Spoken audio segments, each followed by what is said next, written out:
Story 1. Okay, so I walk with a cane and have an expensive hinged knee brace. It's a brag if you want to look it up for pricing. They range, but mine is well over $400. If I don't wear it, my knee buckles backwards and I fall on my face. I also use a cane when I walk and have several other health issues.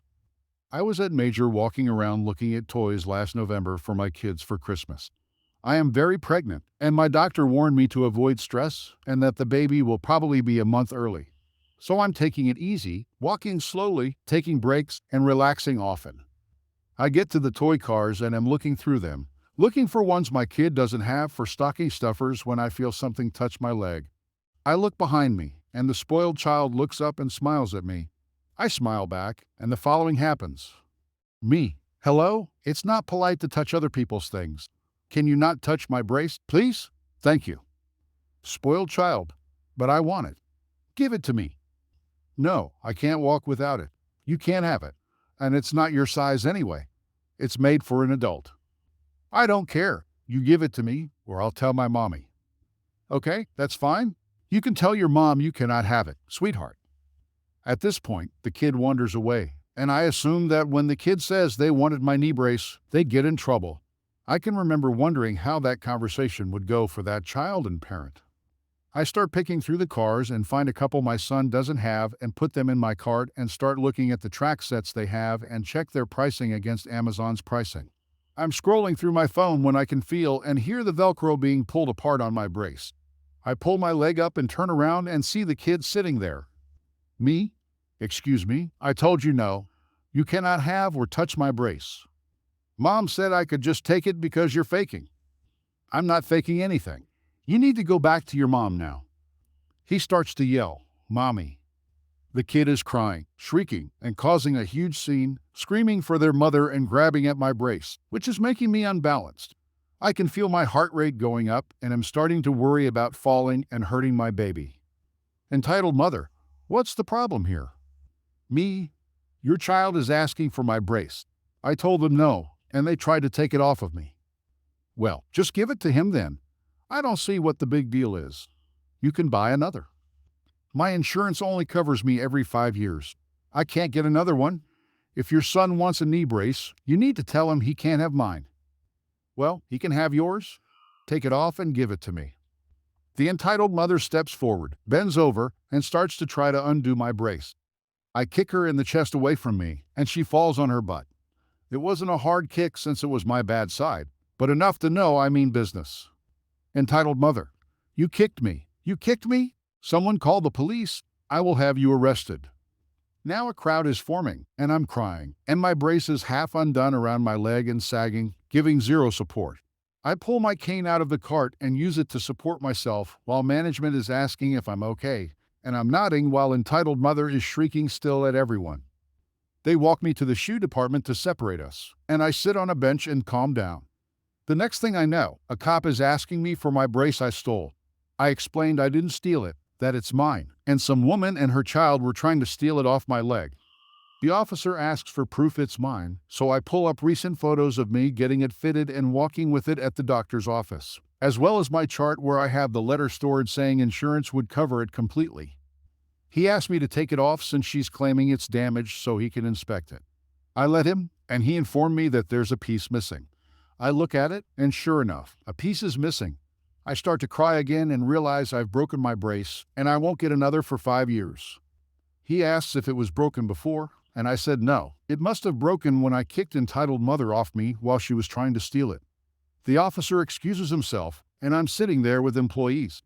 After a while, he comes back and gives me a case number and informs me he's arresting the entitled mother for destruction of medical equipment and attacking a disabled person.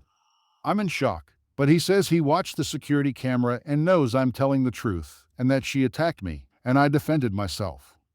I ended up going into labor that night from the stress and had to stay on Enroman 4 drip for 3 days in the hospital to get it to stop. I went home, and my insurance billed her for a new brace. She refused to pay until my friend used his letterhead at a lawyer's office to inform her if she didn't pay that he would be taking her to court for it. I had my baby early, but not because of this event, thank God. She's 10 months old now, October 2020, and my husband brought it up today and asked me to post it here. Story 2. I am a 19-year-old female, my parents' second child. I have three brothers 21, 13, and 7, and a sister 16. We grew up poor, and our parents were often dependent on financial help from relatives, friends, etc., for raising us. This is because even though my dad has a mediocre job and my mom doesn't work, they just kept on having one kid after another. My parents are very religious and believe that children are a gift from God. Personally, I think that's total nonsense. My parents' reproductive choices wouldn't bother me if it hadn't caused mine and my siblings' lives to turn to misery. While growing up, we never had new clothes or toys. We had to accept handouts from family members who were better off. We never went out or did anything fun. To top it off, we were well aware that the rest of the family looked down on us for constantly asking for handouts. Now, my older brother and I have managed to get into good colleges and are looking forward to a future that would be better than our parents' lives. He and I were staying at our parents' place for a while due to the COVID-19 lockdown. One morning, my parents called all five of us into the living room. Mom said she had great news. The smile that was forming on my face died a quick death when she said, "We're pregnant." I lost my temper. I asked them how they could be so foolish and irresponsible. Do they not have enough financial troubles already that they have to bring in another mouth to feed? My older brother tried to calm me down, but I was livid. After a lifetime of scarcity because of my parents' poor choices, they still hadn't learned their lesson. I asked them how they planned to provide for the kid. My dad told me I would have to give up the money our great-uncle had left me. He had left all five of us some money, which only we could access when we turned 18. I said, "No way. That money would help pay for my college expenses." He called me selfish for not being there for the family. I told them if they couldn't provide for the kid, they should get a termination. My mom started crying and called me a heartless monster. Dad told me he was disgusted with me. I told them there was no way I was going to pay for their foolishness, and the only thing I would be willing to pay for is a termination. What I was really worried about was my siblings' lives getting even worse. My older brother and I have escaped our parents' clutches, but the others, especially my younger sister, will be expected to help take care of this baby. No teenager deserves to have their adolescence ruined by diapers and a screaming baby. I know what it's like, as I had to go through that. It was expected of me to be an unpaid nanny to my younger brothers and sister. My older brother could go out with his friends and have fun, but I had to stay home and help give baths and feed the toddlers. I decided to get some family members involved so they could talk some sense into my parents. I called my mom's maternal cousin. She's one of my favorite people. When I told her that mom and dad were having another kid, she reacted with, "What? Again?" I told her everything and how they expected me to hand over my inheritance. She said she was going to speak to my parents and told me not to sign over anything. I promised her I wouldn't, of course I won't. I also called two of my first cousins, one of whom is an accountant, so she could explain to my parents how much of a financial liability this baby is going to be and try to convince them to either terminate or give it up for adoption. I moved out of my parents' home a few days ago. I was only going to stay there till the lockdown was relaxed, but I just can't bear to listen to my mom's nagging about how this baby is a blessing and that I want to kill it. I've moved into a friend's basement for minimal rent. My mom's cousin paid them a visit about a week ago and tried to tell them they weren't doing this child any favors by bringing it into a life of poverty.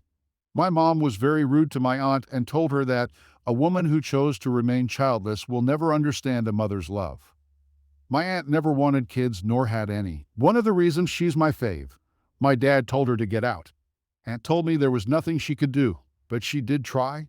I didn't blame her.